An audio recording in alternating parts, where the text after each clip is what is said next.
Welcome, Scorpio. We're going to take a look here at the energy that is coming along for September. And it should be a very interesting energy because there's going to be four of the major planets that will be going retrograde. And that always causes interest in the world, changes things around a little bit. So let us see what the tarot has to offer for you. And your fundamental energy is the Three of Wands, and it is reversed. And then for your opportunity, you have the Nine of Wands upright. And then for your challenge, you have the Chariot, and that is upright. And then we have the Two of Pentacles for your supporting energy, and that's upright. And then we have your outcome, which is the Ten of Swords, and that is reversed. So that should be very interesting. So Scorpio, your fundamental energy for the month of September is the Three of Wands, and it is reversed. And this might represent that usually you're waiting for your ships to come in, so there's some sort of a time element that you have to slow down in. But since it's reversed, you might be very impatient and you really want to get going. And maybe you'll see why in just a minute here. But this is a good promising card, so good things may be coming your way. Or you may want to go to them, whatever. Now your opportunity is the Nine of Wands, and the Nine of Wands is the Wounded Warrior card, but he has stood his ground and he is ready to protect and to be strong, and he is a survivor.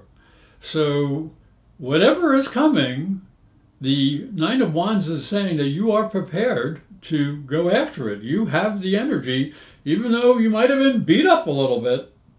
But you're going to have to be a little bit careful because the Chariot's here, and my goodness, things might take off a lot faster than you expect. So that's really good energy, and so when I look at all three of them, there may be a little bit of a pause in between so you can make some judgments, but then I think you're going to want to take off right away. And the supporting energy is the Two of Pentacles, and it represents you might have to juggle things a little bit. You have to make some sort of decisions. What's most important? What energy do you want to pursue? Which direction do you want to go in? So do allow yourself some time to make some logical decisions because it's based on logic and practicality.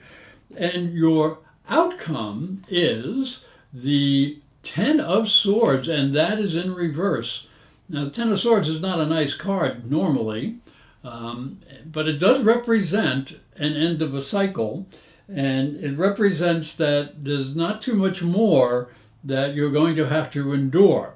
However, when it's reversed, you may have to endure a little bit more. You may have to pause a little bit or, readjust or reevaluate before taking actions, because perhaps if you move a little bit too fast with that Chariot energy, you may miss some of the details and the information that you really need that the Ten of Swords, all that experience that you have gained, can provide for you. Scorpio, September has a lot of interesting astrological energy, and we're going to start with the total lunar eclipse, and that is when the Earth gets between the light of the sun and the moon, and of course eclipses the moon. Now that is going to be affecting your fifth house, and as you can see, there's a lot of energy that will be affecting that house. And this is the house of your self-expression and romance and pleasure and things of that nature. So you may have to release some of your old romantic patterns and maybe also give up on some old creative projects that aren't working and you don't see them working in the future as well. So that's where some adjustments will have to be made. Now, this is emphasized because Saturn is also going retrograde in the fifth house in the sign of Pisces. And Saturn demands that you pay attention to how you can make your ideas more practical as well as creative. Now, Neptune will also be going retrograde, and it will go back into the fifth house and into Pisces.